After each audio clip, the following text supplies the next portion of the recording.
Juice. Hip hop and R&B from A to Z. 538 Juice. Backstage in Ahoy hier voor de eerste avond van de Usher-concerten in Ahoy in Rotterdam dus. Met Usher natuurlijk hier op de bank. Welcome. Hey man, how are you? I'm good, nice to have you and thank you for taking the time to talk to us. No doubt, happy to. This is a special time for you, I think, because you dropped Raymond vs. Raymond last year and Versus, so it seems to me like you're at a creative peak in your career. What sparked this? What's going on in your life right now that brought you to this creative peak? Man, just a world of music. If you listen to all the different styles and things that I've introduced on this album, it's really a product of just being, very connected to what's going on. Some of the things I wrote about were, personal. Some things were fantasy.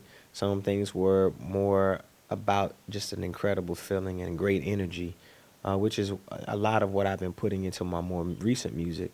Just really, really captivating the culture of what, I'm learning as I go different places or experiencing as I go different places.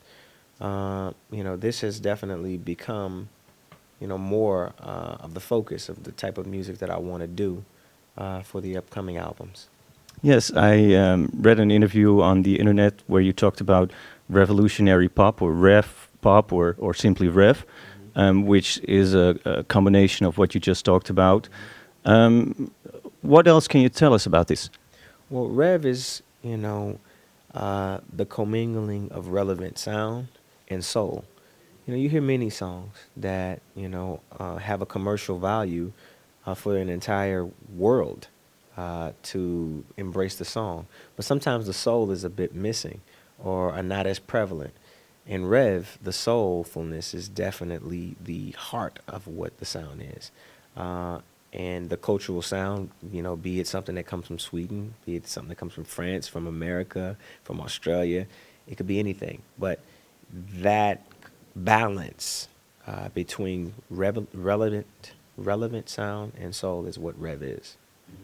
And do you think music has become more universal now than it has before? I think that we as musicians have to adapt to different, changes. As the music begins to, or either the tempo, as I say, begins to change, you can't, be closed-minded and say, well, I only do this type of music. I mean, in a time when, you got electric country, who would ever thought that, two cultural sounds like that would come together? And that's why I begin to invest so much thought, time in the process of commingling those sounds, because, the soul will never disappear from music, or it shouldn't. As long as I'm living, it won't. But I think that this cultural sound is something that I feel, continues to help grow a lot of different forms of music, R&B, soul, neo soul, all of those. And Rev is an opportunity to really take, soul all around the world, man. You've described Rev as a movement rather than just an album. What's the difference? Of an album full of Rev and an album, what do you mean? I mean, you described it as a movement, so I think it's more than just an album. So what more?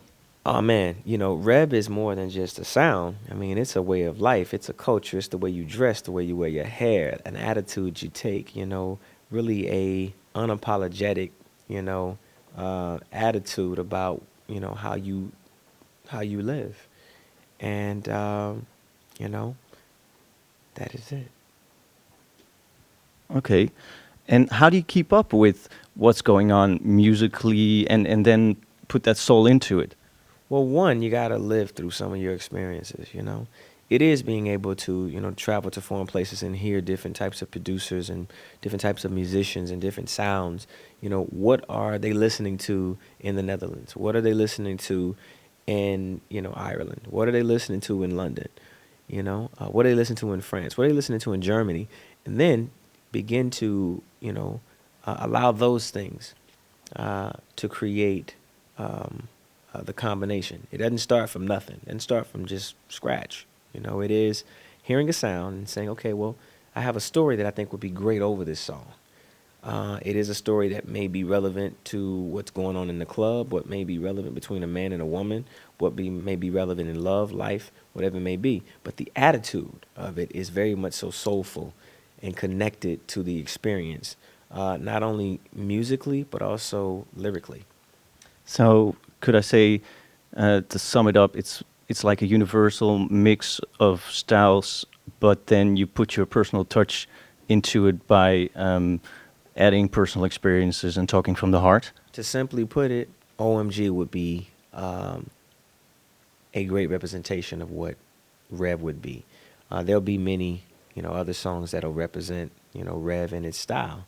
That'll be, much deeper in terms of content. But this was an opportunity to make it palatable to the world so that they would understand it. And they loved it. They love it. So we're going to do more of that. We're going to create more artists like that, more Rev artists, more of the Rev movement. You'll start seeing the way people dress change.